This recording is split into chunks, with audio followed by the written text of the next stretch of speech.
You're listening to Crushing Club Marketing, a podcast for progressive club leaders ready to increase their club's revenue. The time for change begins right now. The social media landscape is constantly changing, and as platforms like Facebook and Instagram evolve, we scramble to adapt to the latest updates. In this podcast, we're talking to Shanna Bright of Private Clubs Online to get her take on Facebook's latest updates and what it means to club marketers who are engaging with existing and prospective members. Whether you're new to social media or a seasoned veteran, this podcast is for you. Well, thanks for listening in today. You know, social media is a huge part of our lives, right? And even if your club isn't engaged in social media, there's a really good chance that the people who are engaged are talking about your club. But for those of you who have a club Facebook page, you're probably aware that this platform is changing all the time. And some of the recent changes to Facebook have a lot of businesses wondering, not just in the club industry, and they're wondering, how do these changes impact my business?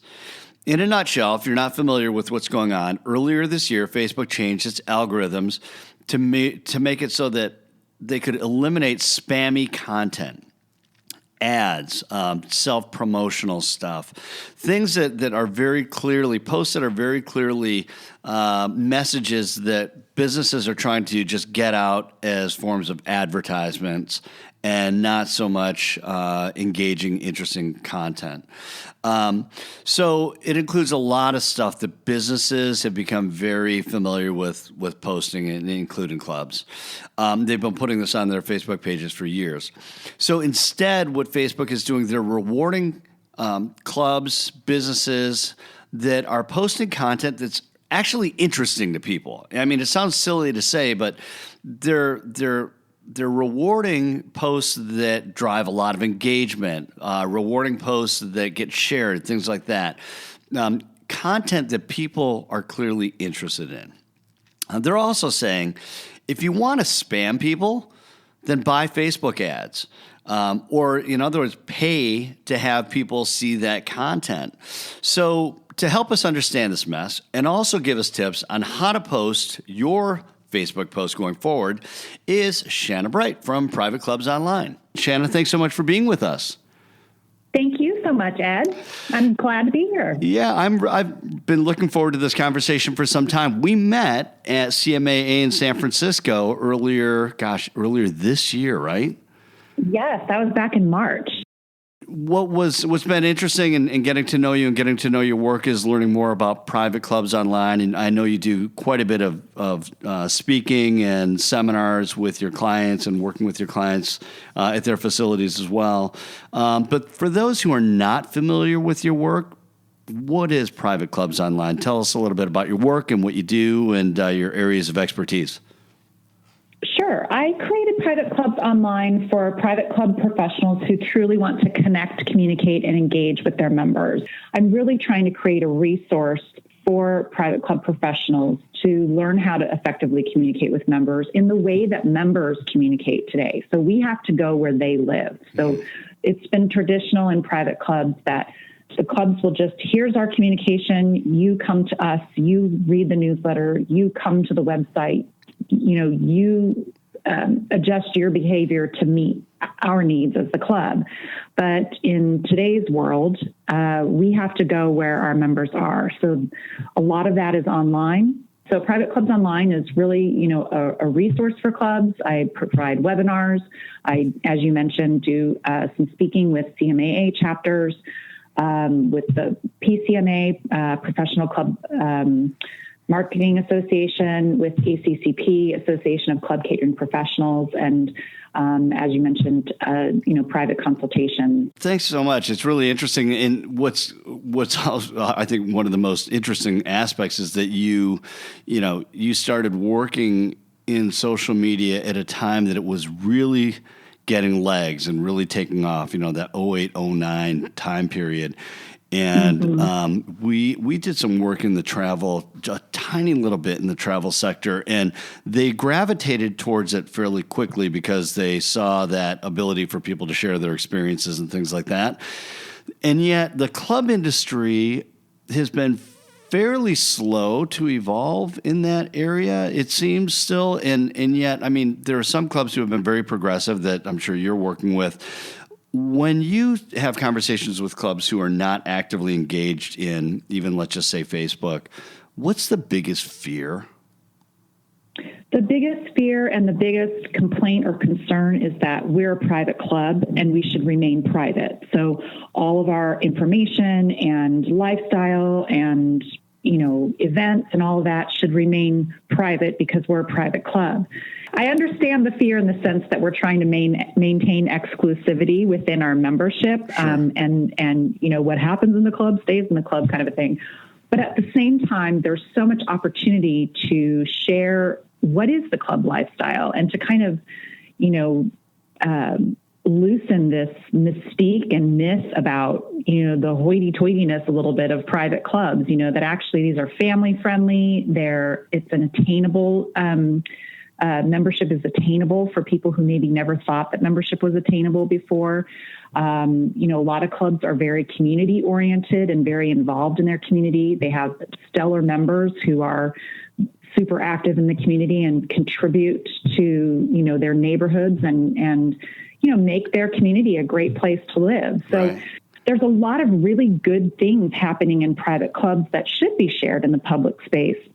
Right. Not only that, it's a great, it's kind of advertising without advertising when you're sharing all the wonderful things that happen in your club. So I understand the fear of we're a private club, we should maintain privacy and exclusivity, but at the same time, I think it's a missed opportunity to lead by example. Hey, we are a private club and these are who our members are. And these are the fantastic things that are happening inside of our club. I also think there's kind of a bit of an irrational fear where we think that we're going to, put up a new Facebook page for the Happy Valley Country Club. And, all of a sudden 5,000 people from all over the world who have nothing to do with the Happy Valley Country Right. Club are going to come rushing to the page. And they're going to care. Right. Like the page, and they're going to make comments on posts and things. And that's not happening. It's just not going to happen. There might be one or two people who are not members who like the page because maybe they're a friend of a member or, right. They want to become a member. But. And the great irony with that whole thing is that at the same time, club marketers or people within the club are saying, boy, if more people could see what we were all about, more people would want to join. It's the whole idea of, boy, if we could just get people to come in and go on tours, they could see what it's like, we'd have a better chance of converting more. And yet they're really denying themselves the opportunity to open a window to those people through social media by saying, hey, this is what club life looks like for us. Right. I would say that the second biggest, I don't know if it's a fear, but it's more of a blanket statement that a lot of clubs will make is, oh, well, our members aren't online. That always cracks me up because you look at any of the demographics, you can go to the Pew Research Institute.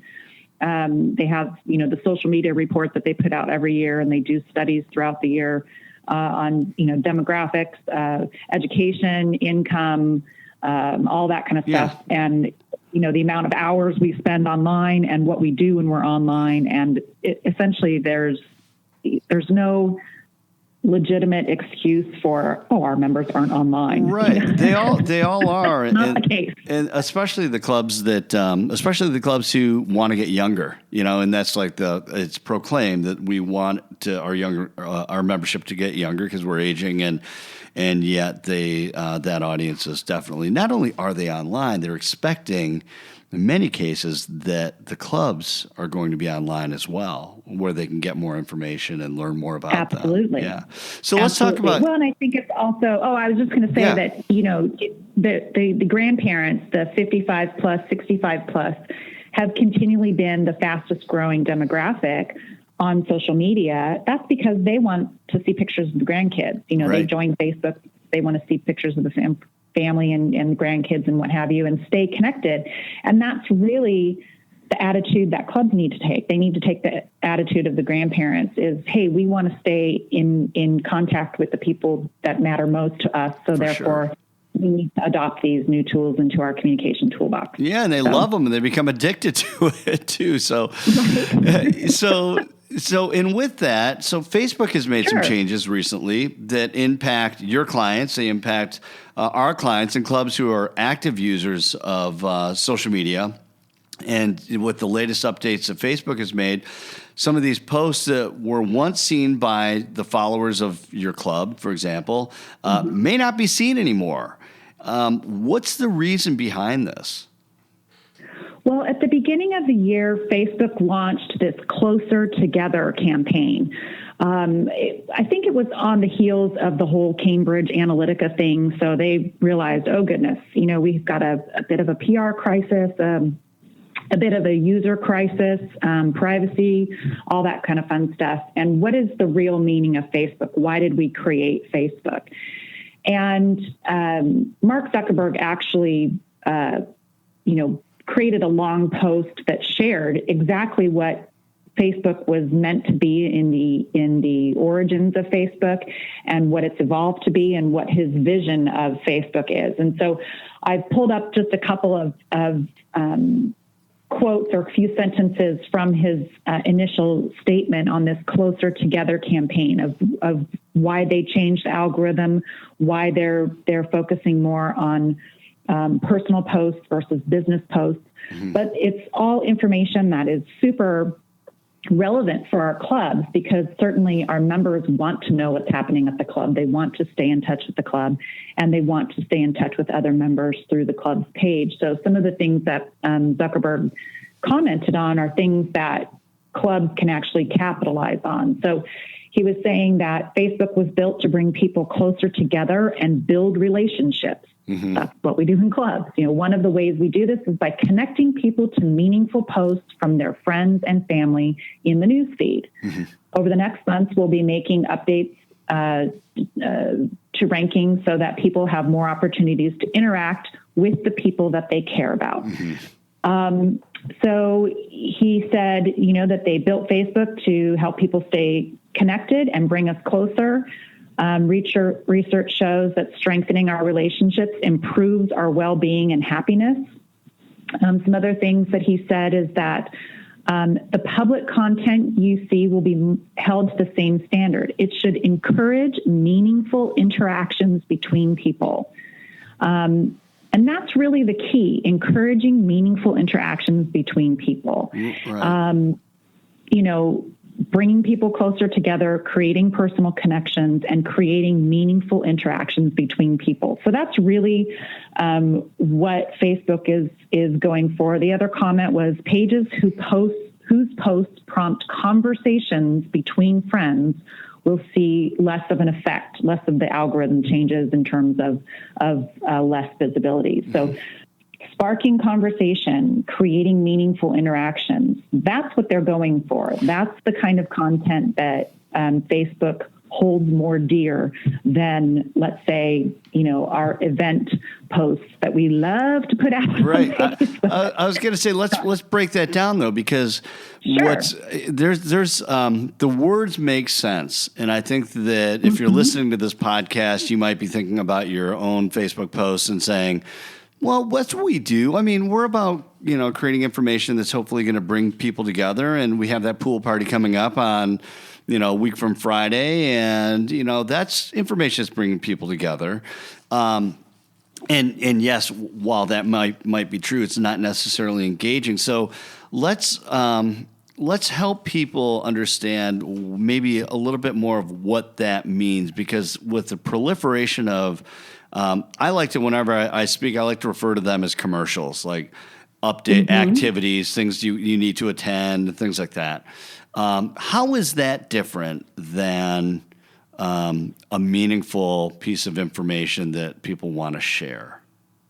Sure. So if you think of the event postings that we rely on so heavily, you're right. We think that it's engaging content because we have the assumption that our members need to know that this is happening, that they want to know this is happening. But if all we're doing on Facebook is posting event announcements, all we're doing, you see them as advertisements, I see them as calls to action. So we're constantly asking our members to do something.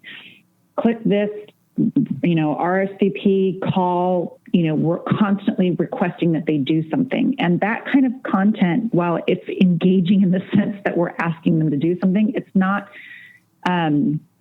it's not engaging their emotions.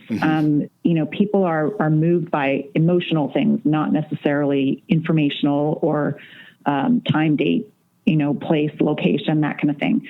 When you look at content that's more about the members, has a little bit more personal touch, is a little bit more, and I know this, you'll hold this near and dear to your heart, is a little bit more storytelling, Sure.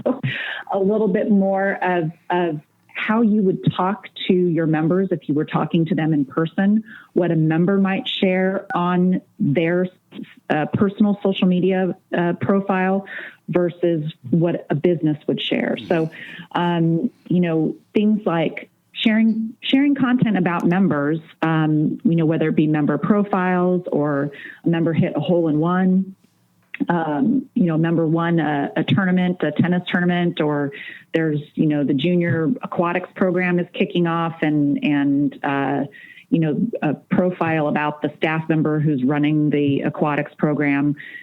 Things that are people driven, kind of naturally people want to chime in and say, oh, that's so wonderful. I love, if we're doing a profile on Ed, who's our new aquatics director.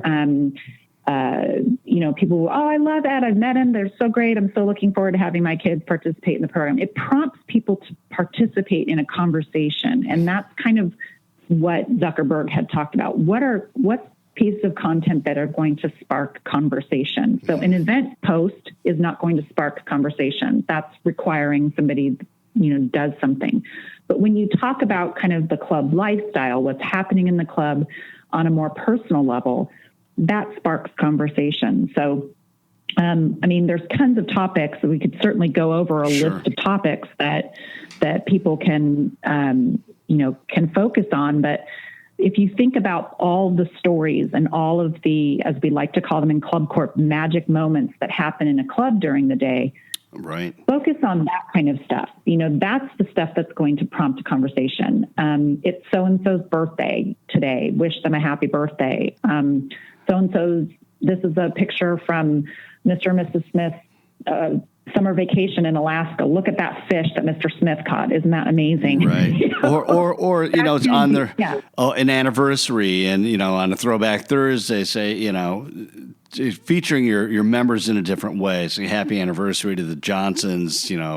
27 years of marriage, and things that will actually be interesting, that will prompt people to, when they see those members even around the club, to say, hey, congratulations or happy birthday or whatever that is.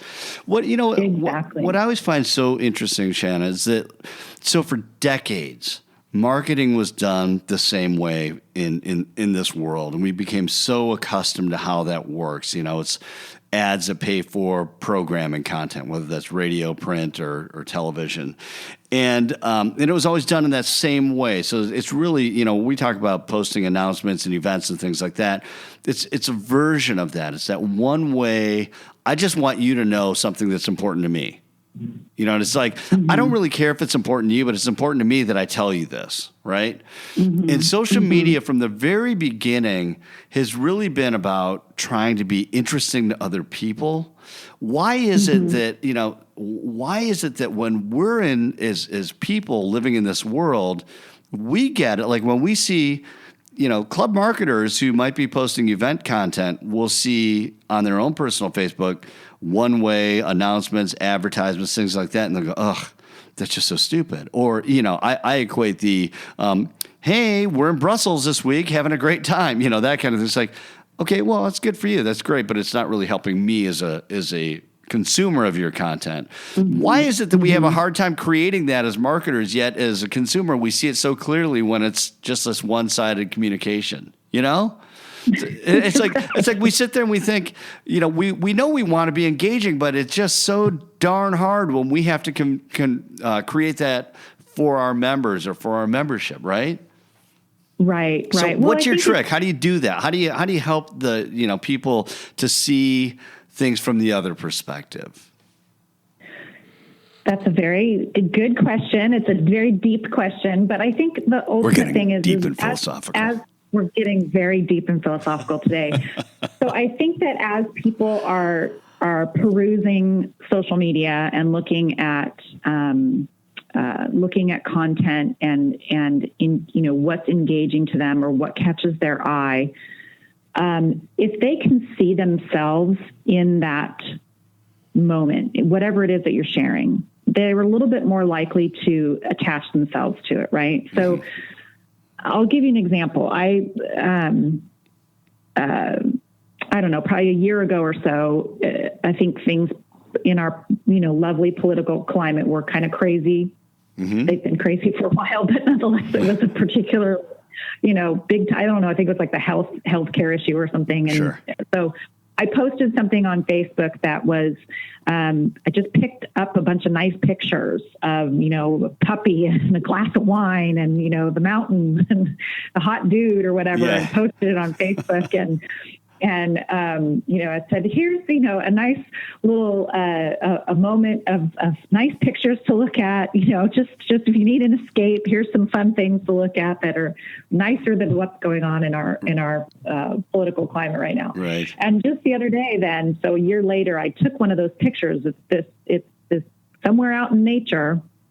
It's this beautiful lake and a beautiful mountain, and there's a gal who clearly had been backpacking, and she's got her backpack on the side of the shore, and she's laying on a little floaty, and I'm like, this is where I want to be. Like, who wants to be here with me? And does anybody know where this actually is? Because I have no idea. I, you know, lifted this photo from the internet ages ago. And the response to that was, I want to be there too. You know, right. I want to be in that picture also. Right. And I actually found, because I asked the question, does anybody know where this actually is? I have no idea where this is. Mm-hmm. People were like, I want to find out where that is too. Mm-hmm. And eventually somebody came up with the answer and said, oh, I think it's, Flathead Lake in Montana. And so I started looking around, and I eventually did some different research and found it was Hidden Lake in Montana and Bear Cap Mountain. But I wouldn't have been able to find that out had it not been for my friends who were engaged in, oh, this is a beautiful photo. Yes, I see myself in this photo too. I'd like to escape with you there.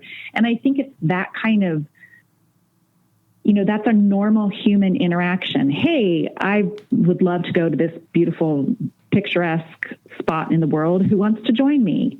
That's going to prompt conversation. That's going to prompt engagement. And that's something that I think marketers don't get. You know, we have these little logos or not logos, but slogans of, you know, always be selling and sell, sell, sell. And that's not how we are normally in our life. So if marketers and businesses can kind of, you know, loosen up a bit and kind of tap into their humanity and I know it's hard to say, oh, well, businesses should kind of act like people. And it's tough to do, but at least you can speak like there's a person behind the profile, behind the page, behind the account. So in that way, Shanna, does it make more sense? Do you recommend your clients and the clubs actually give their, you know, it might sound kind of silly, but give their logo or give their thumbnail a personality based upon the persona that they're trying to communicate with? I mean, that social media channel is an extension of the club. And it needs to have some sort of a voice, right, that's consistent with the values of the club. Yeah, that is. I do think that's correct. I mean, in terms of the actual, you know, profile logo or whatever, I always think it's good to have the club logo that way people can recognize they're on the right channel. But no, I always recommend that one person in the club is responsible for the content, because and a lot of clubs, you know, they're starting to hire communication directors and that kind of a thing. But one person has the ability to adopt a voice.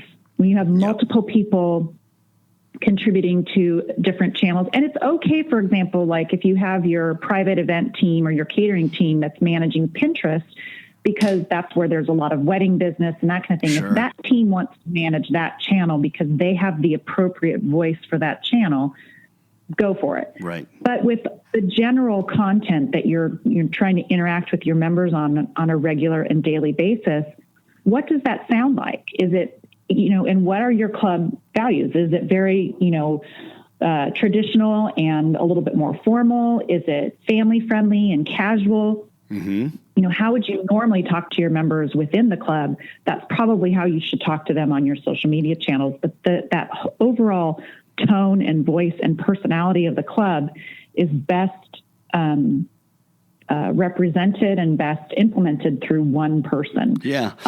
It's hard for, multiple people to achieve the same kind of consistency. Right. That's great. That's a great tip, because a lot of times some clubs will say, well, tennis can take care of tennis's stuff and the pool can take care of theirs. But really it's almost like an ambassador, and mm-hmm. what might make it easier for some clubs is to think of that person who's on the staff that is really the best ambassador for your club, and to say, mm-hmm. maybe that person either creates it or what would they say? Well, how would they do it? What are the lines? Right. I always have people, serve as a gatekeeper, so to speak. So certainly, you want the tennis team and the golf folks and people in the kitchen to all be contributing their content, but you want that to go through one person who is the filter, who will adjust it and jazz it up and personalize it and make it appropriate for the channels that they're being shared on. But yeah. So let's go down that road a little bit, because I think there's an interesting thing that comes up, and I'm sure you get this in your conversations with your clients, which is, hey, Shanna, this is all great, but how do we get everyone to do it? I mean, what's the best way to get people organized? Like, I get the idea of sharing stories. I get the idea of having, more engaging and meaningful content about, people, but I'm only one person in the marketing office, or I'm not even the marketing person. I do something else. But so have you had some success that you can share with our listeners around how to get organized and how to best leverage the talents of the various people that are working at your club, that are, that are touching members in their communication and listening to those stories? Sure, absolutely. So on a super simple level, without going into, an outline or, step-by-step plan, one of the things to remember is that everyone in the club has a responsibility to connect and communicate with members. Everybody has department goals. You're trying to do X, Y, or Z. Usually that's increasing usage, driving revenue, retaining members, something along those lines. You have a goal in your department. You can't achieve those goals unless you connect and communicate with your members. Plain and simple. You need your members to help your department achieve your goals. Right. So the tennis pro does not want the chef communicating what's going on in tennis, and the membership director doesn't want, the catering director to talk about membership promotions. Mm-hmm. Certainly, chef doesn't want anybody talking about food, right, or how to do things, the rogue golf pro needs to understand that not every member in the club wants to receive an email about golf every single day, so there needs to be cooperation in and among the departments. Everyone needs to understand that they have a role in member communication, because member communication speaks to member retention, it speaks to driving revenue, and it speaks to achieving department goals. So everyone has a role in member communication. Mm-hmm. And everyone needs to chime in with those stories. Everyone needs to chime in with those stories. Yeah. What's happening in your department? What's happening with the members who are most active in your department? What is what information do maybe members need to know about what's happening in your department? So, but an easy way to do one, it has to be GM led. So GMs need to get on board and understand that this is hugely important. I mean, this is a super significant aspect of the club. We can't just rely on newsletters and random emails and think that our members are going to be informed. So the best thing that an easy way to just kind of get your feet wet and get started is making it a part of the weekly meeting. And I know this sounds really simple, but you'd be surprised how difficult it is for a lot of clubs to kind of generate this habit where, I'm sure that every club, I hope that at every club there's a team meeting, department heads come together once a week, and, you go over the financials, you talk about what's happening in your department, you throw ideas out on the table. Everyone's helping each other, get certain things done. You're talking about big events that are on the calendar and who's going to do what, blah, blah, blah. And at the end of your department report, why not give some information to the communication person and say, okay, for my social media next week or for my information, I'm going to have, I want to share this Golf Digest article. I'm going to make a video that I'd like for you to post that's about, how to shave whatever off your swing or, stance or posture or whatever. And I, have one other thing that I want to go out on, Tea Time Tuesday or whatever. Sure. So, yeah. Have it be part of your weekly meeting so that at least on a weekly basis, everyone's holding each other accountable for contributing to the overall club communication, and everyone has a role. So everyone's contributing, everyone has a role. It might also spark other ideas. Hey, if you're going to do that video, why don't I do this?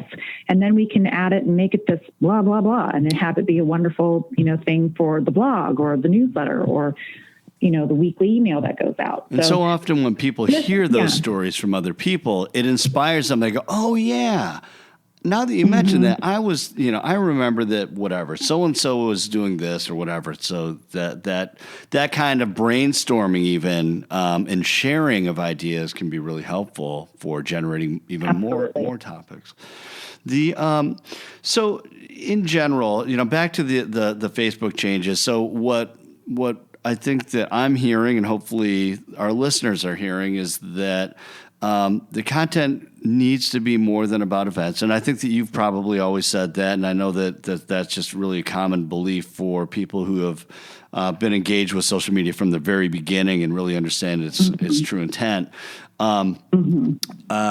So with that, is there anything strategically that people need to do differently? Are things like Facebook Live valued more important? Are there certain types of posts, pictures, videos, things like that? Are there other things that are still a priority or maybe even have become more of a priority now with the changes that Facebook has made?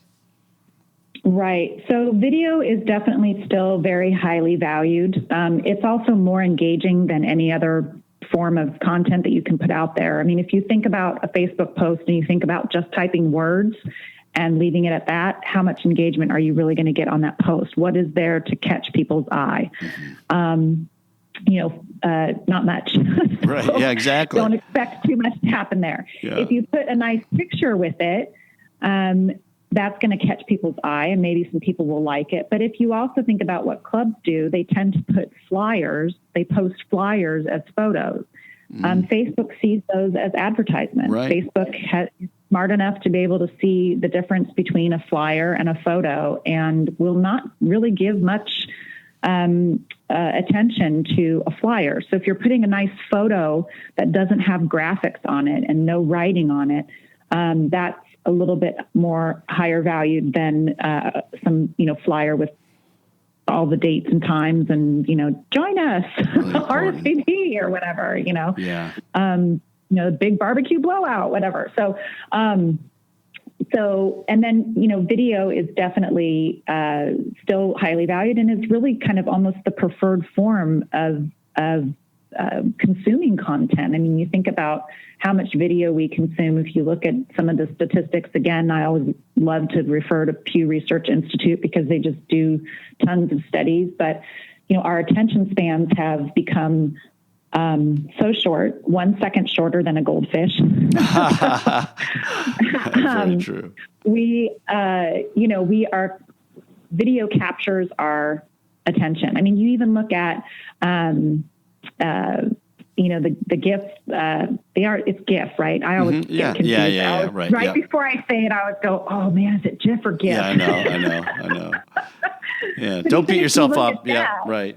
right? It is a moving photo. I mean, that's really what it is. It's a very Sure. super short video or a moving, because we're so, our attention is so short. We can't even look at a photo without getting bored. Yeah. Right. Exactly. Yep. Yep. So, but definitely Facebook, and it's not like adding a YouTube link. It's actually loading your photo up to Facebook. There's been, back and forth conversations about the length of a video. Some of the longer videos, as you know, that Facebook has done the Facebook, watch, and you've got some episodes being released on different channels, like what's that micro little show? Sure. That he has on there? Yeah. It's Giving terrific. Back or something. Yep. That just they're like maybe 20 minutes or something like that. Almost documentary. Right. And so there's certainly value in longer programs, provided that the people who are watching it receive value out of them. Right. So if you are posting a video that is 10 minutes long and there's really not a lot of value that can be gained out of that, people aren't going to like it. They're not going to comment on it. Facebook's going to catch on that this isn't really a popular and very, it's not very engaging, and so it won't do well. But if it's something that people are gaining value out of, that's when they'll like and comment and share, and that's what prompts Facebook to say, hey, this is definitely a good piece of content here, and they'll, reward you for it. Serve it to more people. Yeah. Is there, on the flip side of that, Shanna, is there can clubs sort of become punished for posting too much advertorial type content? I don't know if you know the answer to it, but it's like, we know that you can be rewarded by posting engaging, informational, helpful content. But is there does it work the other way as well? I guess is what I'm trying to say. Well, I don't know this for sure, so don't quote me on this. Don't hold me to this. But disclaimer. If you look at, disclaimer, this is just an observation. Yep. So I look at a lot of social media, and I look through, as Private Clubs Online, I have liked a lot of club pages. And I will go through my pages feed just to see what clubs are posting. Sure. And so I have looked at clubs that post nothing but event flyers, and I see that their engagement is so low. And so, but clubs that post event, announcements plus other content in between the event announcements seem to have higher engagement on all of their posts. Interesting. And so I would think that if you are continually posting something that doesn't garner any likes or comments or shares, the next time you post something and it doesn't, earn you any attention, and the next time and the next time, I do believe that Facebook probably serves your posts to less and less people, because it's just not, it's the same format. It has the same type of photo attached to it. It's who, what, where, and when. And really, you should be paying for, even if it's $5, you should be boosting that post in Facebook's eyes, right. Because that's technically an advertisement on their part. So when you are posting things that are more ad content than conversational content, Facebook's not going to look very kindly upon you. So, so yeah, I do think you get dinged a little bit when all you're doing is event announcements and pseudo advertisements. Sure. And the secondary piece of information with that is that variety can work. So if you do have announcements, just be strategic in when you're placing them and where and how you're using them, making sure you've got a lot of other really good content around it. Almost like Gary Vaynerchuk's jab, jab, jab, hook, which is give them good information, help them, entertain and inform. And then every once in a while you can ask them for something. Right. But if everything is a call to action, I would tune out after a while as well. Yeah, you get numb to it, right?